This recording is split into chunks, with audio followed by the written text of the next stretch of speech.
evening. My name is Dr. Susan Feneck. I'm the CEO and founder of Juvenile Justice Impact, and we are here to heal, help, educate. And tonight we have with us Erin Phillips, and she is the president and CEO of Power to Parent National, and she works with helping parents with their rights. And then she's also been in a political news commentary, and I love this title, What's Your Point? And she's the champions bills to protect parental rights, which is very important. And then her organization identifies, equips, trains, mobilizes parents in order to empower them to advocate for their children and their parental voice. And she's also been a part of Education Freedom for Nevada, so that is a lot, and we're so happy to have you here. Thank you so much for coming here and being a part of this. And glad to be here. I can't wait to hear about all of this and all the amazing things that you're doing for our community. And how did this organization come about? Yeah, that's a great question.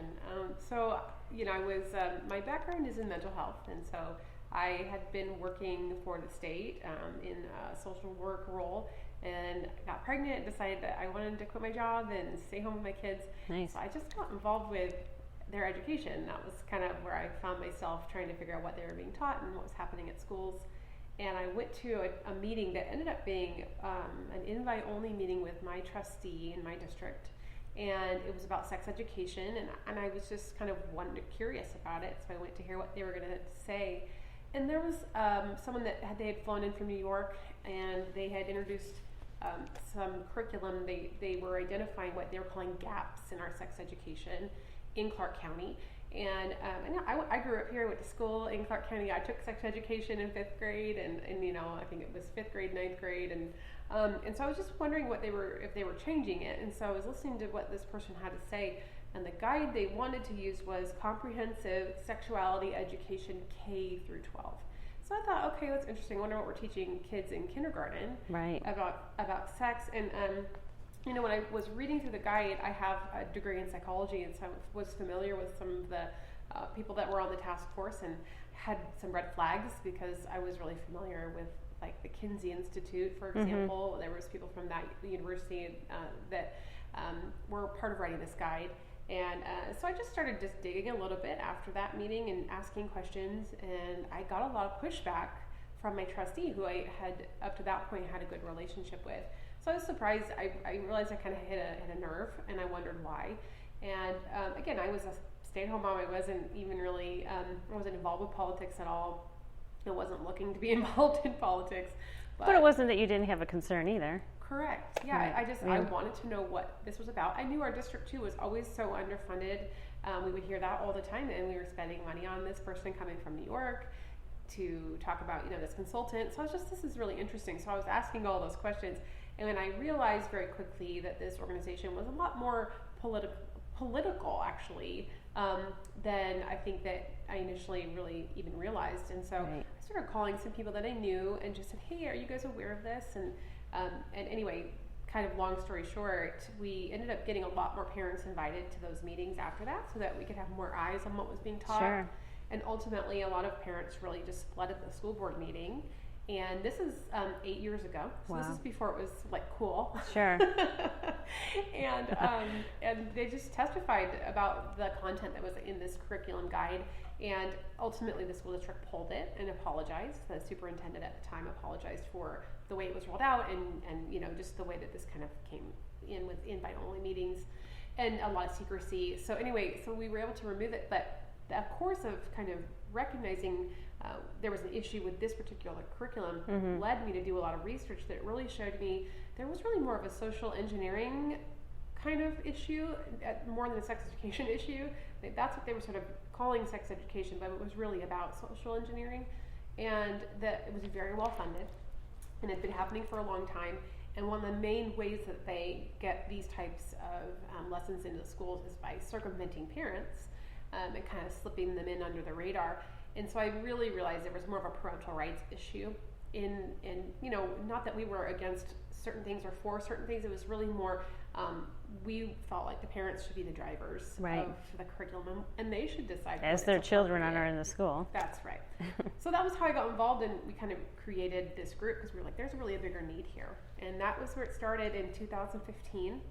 And then we really just have jumped into so many different policy debates and, lobbying efforts, in Carson City and those types of things where there are issues that will affect parental rights or, the right of the parent to be the main decision maker for their child. Sure. And we're seeing that more and more. So it's actually really fascinating in 2020 when everyone was home and all of these kids were having their teachers were piped into the living rooms and the parents were starting to hear what was being said and what was being taught and what was not being taught. And parents started going like, hold on a second, and they were really waking up. And so that's kind of been some huge amount of momentum for our organization, obviously, from that point, because we were like, what do we do at this point? Parents are so frustrated. Kids aren't learning. We wanted to get kids back in the classroom. We saw suicide rates. I was just going to talk about that during the height of the pandemic. I mean, it was just incredible how, as if it wasn't bad enough, just as it is, but with the pandemic, how the percentages and the depth of the mental health and the suicide rates and the self-injurious behaviors and just some awful statistics that came out of that. Yeah, it's devastating. Mental health emergencies, I think the CDC said, went up by like 33% among the youth. And so we were really involved with just trying to empower parents, number one, to advocate for what they wanted, which was they wanted their kids back on campus at school, but also if it wasn't working for them and if these leaders and these policymakers weren't being responsive to the parents, that we needed to empower them to advocate and educate their kids in a different way.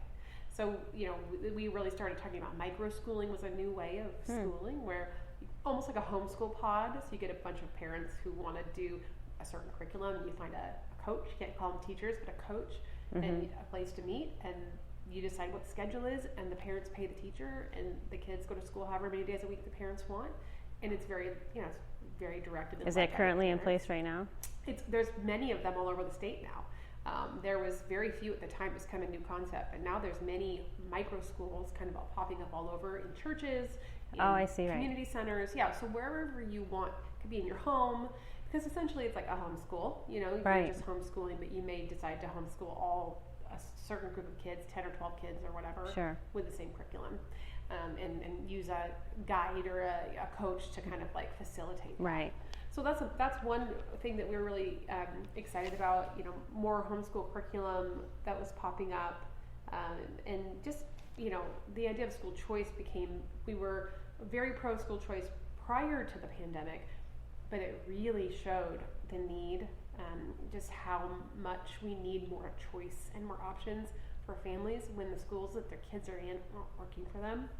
And that can be for any reason. It can be about the curriculum, it can be about bullying, which we've talked about, talked about offline before, just how bad our violence problem is here in Clark County. Just Clark County nationally. The violence in schools right now is just escalated to a point where it's just literally, it's unbelievable. Yeah. I mean, it's always been bad, but it just continues to rise. Yeah.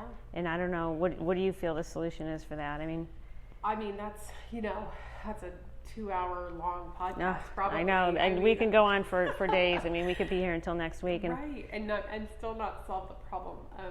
But we know it has escalated year over year. And a local publication, a reporter here at The Sun, did kind of an investigative report on it and put the numbers out there. And we know that it's gotten exponentially worse year over year in Clark County.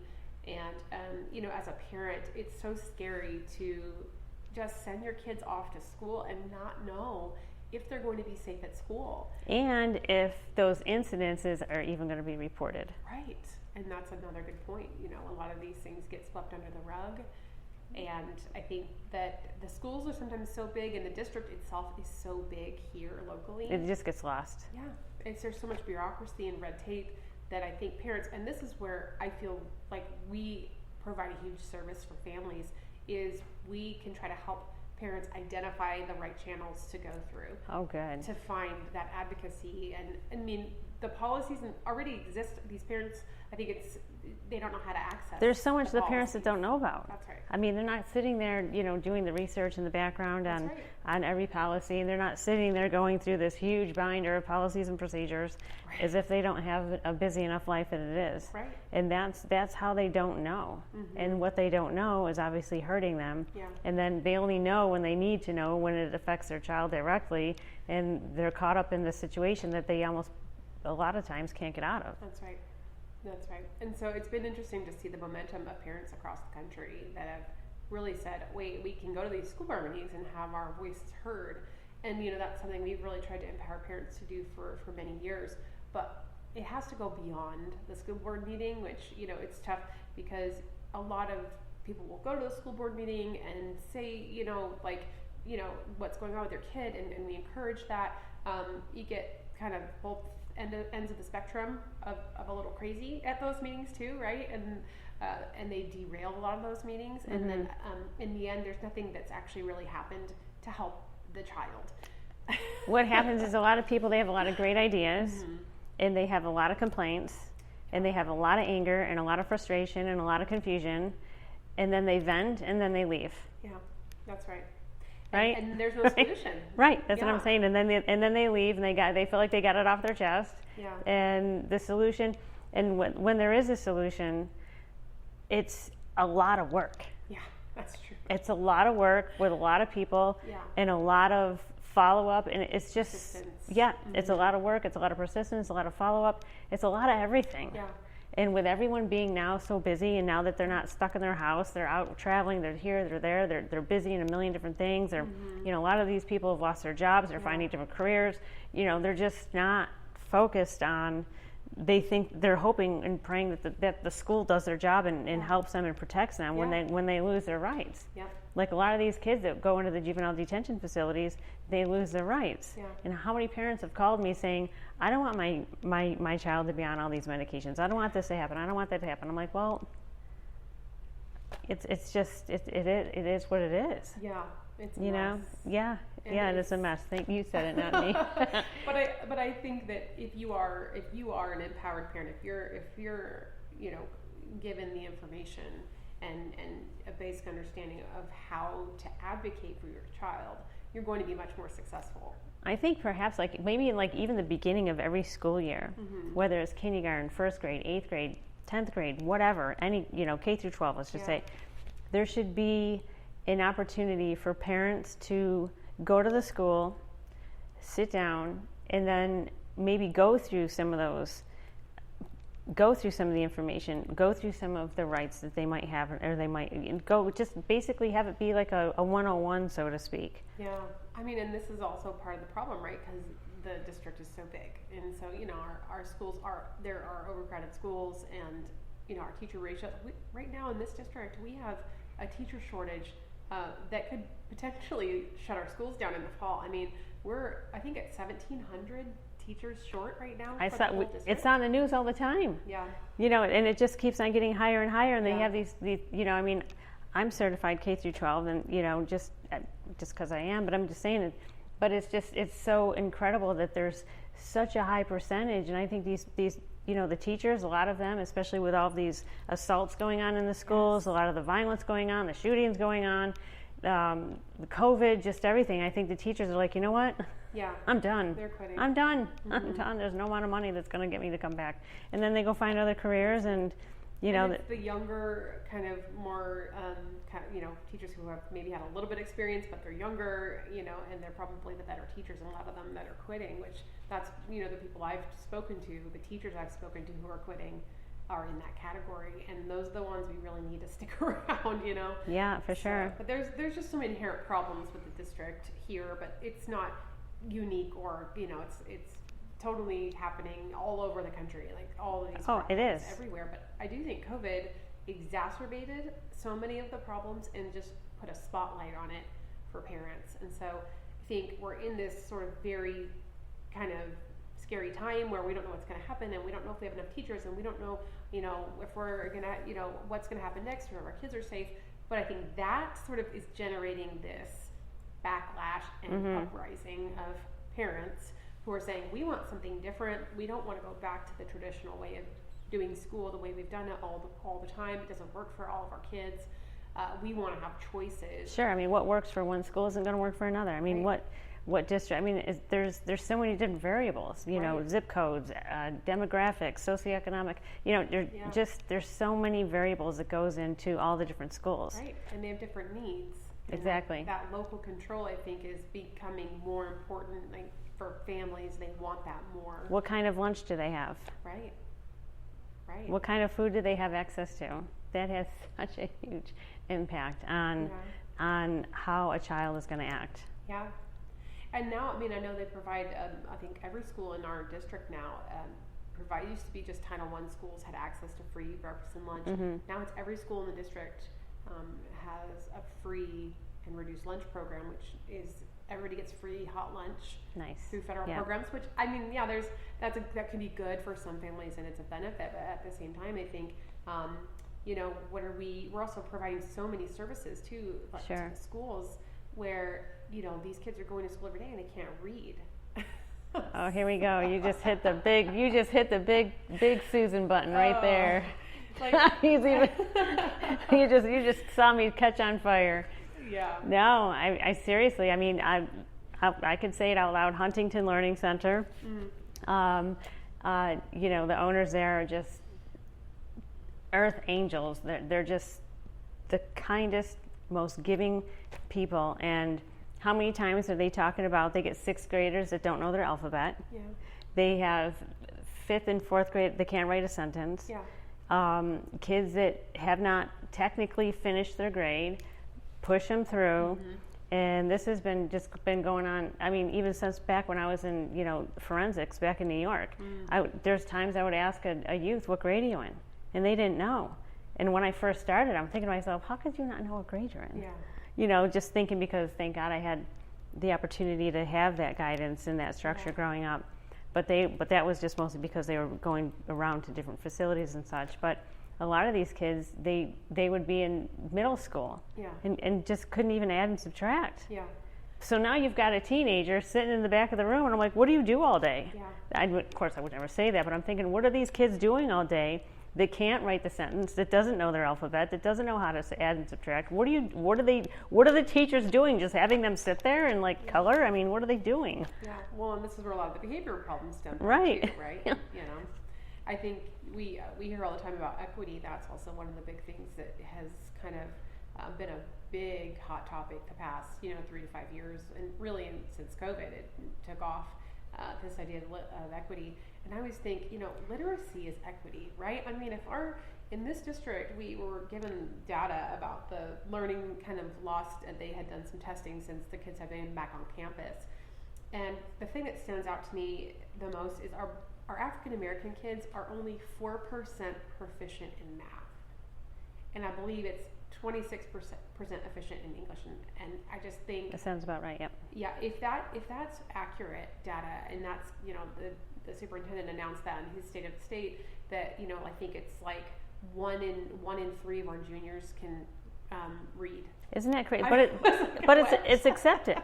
It's accepted. And they're graduating. Right, but it's accepted. Yeah. And right? now the remediation rates in college. How is it accepted? I mean, it's just like, okay, just. Yeah. Then they go out into the world, right? Okay. And they don't know how to. That's one of the programs that I want to put into Juvenile Justice Impact. Now that we have our official 501c3 letter, thank God. I know. That's one of the programs that I want to put in there is job readiness, resume writing, skill building. Not just getting the job, keeping the job. Okay. How to dress. Maybe collaborate with Dress for Success. I mean, there's so many programs in this town that we can work with, but just to get those kids, teach them STEM, science, technology, math, and engineering. Yeah. Just teach them these core values and core concepts that they're just not getting in the schools. Right. They're just not. No, and one of the things I started to say is that the colleges now have remediation classes for the kids who come in as freshmen because they can't take and pass the college level courses. They're graduating from the high schools and they go into college and they can't do the work. So now they have all these remediation classes in colleges. so that they can get kids through their, almost like a bridge program. It is like a bridge program. It's like an extension of high school at this point. And so anyway, and then we're funneling all these kids into college who probably shouldn't even be going to college. Not every kid should be going to college. And I think that's been an eye-opening part of COVID as well, is like there's all this student debt, and cost of living is going up. Trillions. I mean, it's trillions. Insane. It's never, and many of it's not being paid back, and these kids are getting these degrees that are useless, and they're not being able to find jobs with these degrees. And so it's like you can go out and become an electrician, go to trade school for 2 years, and start making 6-figure salary now, because we're so short with tradesmen, and so it's just interesting to watch that kind of evolution happen too since COVID. Right, and it doesn't always come down to education. It comes down to the drive, the morals and values of the person. Yeah. So they might go to college, but some of the most successful people I know never stepped foot into college. Yeah. Because they had that drive, they had the intuition, they had that vision, they had that thing. That's right. To help them navigate through life out of necessity. Yeah. You look at some of the C students, the A students are working for the C students. That's right. Right? Yeah. Because the C students were off doing sports, they were trying to do this and trying to come up with that, and they were just being like experimenting, with different things. So their grades were a little low. I speak from from experience. No, I'm just saying I never had high grades, but I was just always like, I was always on this team or that team or this team, or, even we were like 10 years old and we had a Jerry Lewis fundraiser, not even knowing that we were having a fundraiser, we're pinatas and selling candy and popcorn and this and that. And we were little entrepreneurs when we were little, just because we had, but it was just, it doesn't always come down to that. It just always comes down to, at the end of the day, what the person was taught. Yeah. Those values is what's going to get you through. Mm-hmm. And it's just, and that's really something that's a strong program that I'm going to be working on. And the Williams Marshall's Cares for Kids Foundation, their pilot program is what we're going to be, definitely putting a light under. Awesome. and working together with to truly make a difference with some of those programs, and just seeing where the needs are, like what are the needs, and make it happen. Because like you said, a lot of these people go to the meetings, they like to talk and scream and yell and vent, and okay, see you next month. And then we need tangible outcomes, like with your organization. And we always try to be solutions based, right? So it has to be. Yeah. And not everyone is, but right. Right, not everyone is, that's true. But we want to be, Yeah, Tell us about Education Freedom for Nevada. Yeah, so that's just been such an exciting project that we've been working on, that we, I mentioned how COVID has just shown the spotlight on this need for more choice, and also kind of like, what's the definition of insanity, like doing the same thing, expecting different results. It feels like, I went Did we learn that in 8th grade, right? With the guy that was twisting his hair on top of his head in that video that we all made to watch? I don't remember that, but I definitely feel like it's just this cycle of crazy that we keep going through. We're like, let's throw more money at the school, and then we're underfunded. That's why we're performing so badly. Let's throw more money at the schools, and we're still underfunded, and we're still performing badly. And it's just this cycle, and it's accepted. It's accepted, and there's this emotional blackmail component that comes along with education funding, because everybody does want to have a high quality education for our kids. We want that. Now, does everybody want to invest in that, is the question? No, not necessarily. So I think there's some issues on that side. But what we know for sure, and this is kind of leading into answering your question here, but what we know for sure is when you look at school choice programs in other states, when you have states that have already had robust school choice for many years, what you see is they can do so much more with less funding. What state do you feel has education figured out?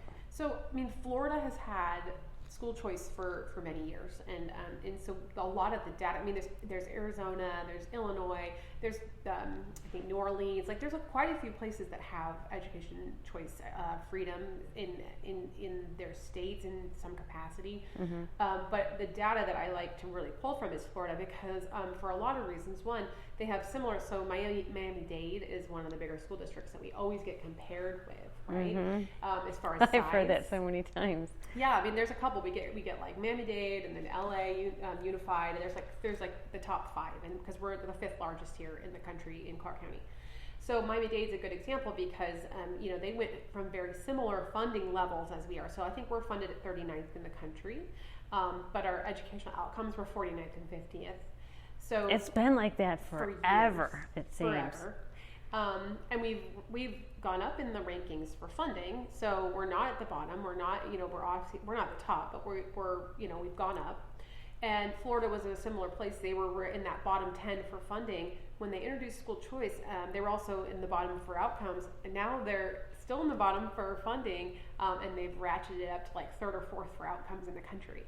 So it's like you can see that when there's accountability that gets interjected into the system through school choice. Right. Parents can vote with their feet. They can hold those teachers in those schools accountable. If they're not getting what they need for their child at that school, they can go somewhere else.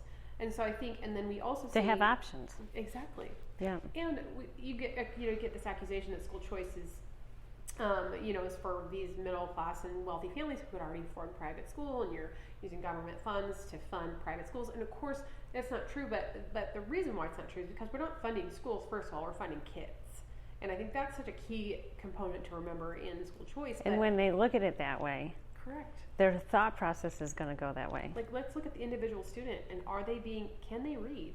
Why aren't they being able to read? Why are they not coming out of these schools proficient in math and reading? And so if we look at it that way, we go, okay, well, what does this child need? Where can they get what they need? Right. And so if we look at it that way, and then you look at the data, again, like from Florida and with these other states, public schools, the test scores at the public schools where you have these choice programs go up. So for the families who don't end up accessing the choice, for example, they stay at the schools that they're zoned for in the public schools, they're like, oh, well, if they can't get transportation or there's all these other barriers, those kids' test scores go up when you have the choice that comes in around them. So it's this idea that it raises all academic ships, right. School choice. So seeing that and seeing how devastating COVID was for kids all over the country, we really saw this momentum, and we felt like this was the right time to do something like this. So we filed the PAC, which is Education Freedom for Nevada PAC, so that we could actually file a ballot initiative. And we wanted to go this direct democracy approach because we know that it polls extremely high. So the last poll I just saw was 68% of Democrats want educational freedom. They want these type of education savings accounts for their kids to be able to choose the education that best fits their child's needs. Right. And it goes up from there, right? So, and independence, it's polls as the highest issue, the top issue for independent voters in Nevada. And we have more independent voters here than we do in any other category. I don't know if anybody knows that, but so we know this issue is going to get people to vote, and we have left it up to lawmakers for a long time and have not been successful in passing these choice programs.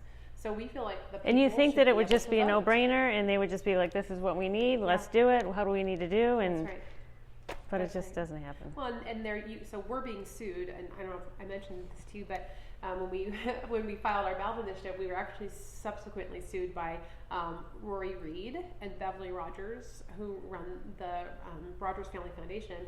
And it's really interesting because I know that the Rogers Foundation does a lot of great work in their community, and one of the things they do is they give scholarships to kids, especially kids in low-income categories, to go to college. And it's interesting to me because when you look at higher education, we see that funding follows the kid. When you look at higher education, Pell Grants are a good example. You can take a Pell Grant, which is a government grant. I remember those. Go to a private Christian school, a Mormon school, a Catholic school. So you get this argument that you shouldn't be able to use government funds to go to a private school, a private religious school, but we do that already. When we're talking about higher education. It's been going on for years. And we do it with pre-K also, which people don't realize. we have these, early childhood, these like Head Start programs where the government funds families and kids to go to pre-K programs, and some of those are at private schools and at private religious schools. So it seems to me like so fascinating that we're getting sued by this group who's really seems to be trying to protect the status quo, and they're very well funded and they have sort of like unlimited What would be resources. their benefit of doing that? I can't quite figure it out. I think protecting public school at all costs No, I'm just. really seems to be. Does he want to weigh in? Live the camera. I think we've seen a lot, and this has become such a political conversation. But you see how much money that these teachers unions, Oh, right. ding ding, pour into the campaigns for Democrat candidates, and that's been outed now. So we know they give 98 to 99% of their campaign donations to these Democrat candidates. And so even though Democrats want school choice, and even though school choice would benefit the kids that the Democrats oftentimes represent in their districts, in these like sort of disadvantaged Black and brown communities, you see them voting against it over and over, and those kids are having the worst outcomes in the public school. Also, it's so, where do you break in? Right. How do you defund the teachers unions, in order to break the stronghold that they have on the Democrat legislators? It's so much. Which is, again, why we felt Right. like direct democracy was Sure. the right approach for the ballot initiative. Because people want it, the voters want it, and they're suing us to stop us from actually getting it on the ballot, which I think is also telling, because we have the right as citizens to petition our government and to get things on the ballot so that we can actually vote on them. And they wouldn't be trying to stop us and spending the time and the money and the resources to stop us if they didn't really understand and believe that people want this and that it would pass if it gets on the ballot. Sure. So we're excited because we lost our first round in district court, and we appealed, which we knew would probably be the case. And so we just were granted an expedited hearing. We actually have two ballot initiatives. One's a constitutional, one's a statutory.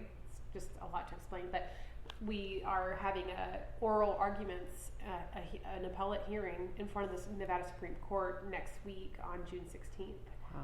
which is exciting. So we're moving forward the process. We're going to continue having the conversation. We're going to continue to fundraise so that we can get the signatures once we're on the other side of court. But I think then if we can do that, then we can put it on the ballot, and then people can go and vote for whether they want it or not. And Sure. I think we'll know for Just sure. to have it there, right? That's right. Let's give them the opportunity to vote on it. That's where we're at. So that's education for Nevada. That's a lot. Yes. It's a lot to unpack. Right. All the doves just came out of the cage. Wow. Yeah. But you know what? You know what you stand for. Yeah. You know what the impact is going to be. You know what the outcome is going to be. You believe in it. Yeah. You understand it. And you know that it's a need. Yeah. And that's it. Well, and And if you have these these cases that you have coming up, and you stand up for what you believe in. You Yeah. stand up for what's going to be right for the youth. You stand up for what's going to be right for the kids, the families, the neighborhood, the community. Yes. The county. I mean, it trickles out. It does. And I mean, just to bring it full circle, like you were talking earlier, you and I were, about the bullying that's happening in schools, and those kids, Another. I mean, ding, ding, ding, it's all ding. connected. Yeah, Because it is. We were talking about how a lot of the kids who get bullied are the ones who end up having to leave the school. Yes, they do. And where do they go? They just get moved to another public school. And then they're angrier. That's right. And then they're, then the whole family is. That's right. They've got to move. They have to pay. It's just. And those kids need choice. And they need to be able to go, okay, this isn't working for us, and we want our kid to be in a different environment. And those families have the right to take their kid and put their kid in a safe environment where they can actually learn and thrive. And so that's such a multi-layered issue with Sure. all of the restorative justice and things that are happening. But what we really need is more choice, because not every school serves every kid. Right. And we're relegating these kids to the public school that they're zoned for based on their zip code. And I don't think that anyone would agree that that's equitable in any way. And so that's what we want to help. We really do want to help bring equal opportunities to all kids in this state. And then obviously we're seeing that all over the country. and I think we're seeing it be successful. Wow. Yeah. Well, I wish you the best Thank you. of luck. That's a lot, you know, but to be sued over something that you feel is right for families. Wow. I think that this is just incredible, and I just think that everything that you stand for just has such a strong purpose and such a strong foundation. You know, I've looked into your organization, and it just does nothing but make sense. Thank you. You know? And, Thank you. you know, it doesn't always, not everything has to be so complicated. Yeah. You know, and what you're doing makes sense. You're helping parents, you're helping kids, you're helping the schools, you're helping, I mean, rights is such a big deal. Yeah. And parents, a lot of the parents don't even understand what their kids' rights are. Yeah. They just don't. That's right. They don't think about it because they've got a million other things going on. Yeah. And they just assume that when their kid walks through that front door of the school, that it's all going to be A-okay. Yeah, and they don't relegate their rights to, you know, when their child walks through the doors of the school. You know, they still are the parent, and they still have the right to advocate for their child, and they should. And I think if more parents knew that and were empowered to do that, we would see better educational outcomes as well. So, and that's also what we want parents to know how to engage in that process and help their kids have the best educational outcomes and have that family connection that we know, you know, the key to success, the number one key to success in schools for kids is parent engagement. And so just encouraging it's just such a cyclical process. It sure is. You have a parent that's engaged, and then you have a child that's empowered at school, and you know, they have communication with the teachers, and anyway, it's just, I think there's so much there that we can just help empower parents to know how to do that. They just don't know. They don't. And when we get offline, I definitely want to talk about how, you know, later we could talk about, you know, how we can come together and maybe go to the different schools and bring the level of awareness of your organization, because it is so critical and so important. There's such a huge need for it. Yeah. So maybe there's a way that Juvenile Justice Impact can collaborate with you somehow to bring this level of awareness higher, because it's just necessary. Yeah. I would love that. It's just necessary. Content, right? Sure, it is. Right. Yeah, for no, sure. I think that would be wonderful. Well, Erin, this has been such a delight and very, very educational. And I hope that whoever's been listening or watching, if you have any questions or concerns or feedback, Erin, how can anyone get a hold of you, or how can they get involved in your organization? How can they do anything to just contribute to all the amazing things that you're doing? Yeah. Thank you. So we're on every social media channel at Power2Parent. And is that a 2 or yep, TWO? Thank you. It's a 2. It's Power2Parent. Our website is power2parent.org. And you can message us through any of our social media channels, through our website. We have a parent union, and I didn't even really mention that, but we reformed in 2020 as a parent union so that we could have elevated voice and a collective voice like the teachers unions have, and it's really important that parents have that. And so parents can join the union on our website at power2parent.org, and it's $25 a year per family to join the union, but you know, it just allows us to be able to continue helping parents advocate for their rights and advocate for their kids and empower them across the board. Have a voice. Yeah, exactly. Have results. Have a voice with results. That's right. And you could always get a hold of us if you'd like to call us at 888-JJI-0010. You could always send us an email at juvenilejusticeimpact.com, or you could visit our website at impactjji.com. So thank you so much. And we're all over social media as well, Facebook, LinkedIn, Instagram, just everywhere. Please donate, hit the donate button. Every dollar counts, and every dollar goes towards everything that we're doing, the workshop, the prevention programs, the podcast, just everything that we're doing, and we're just here to make an impact and here to make a difference, and here we are, and thank you so much. And I cannot wait to talk to you offline and really genuinely figure out a way that we can, you know, collaborate and make an even bigger impact in our community. Absolutely. Thank you so much. Thanks for having me.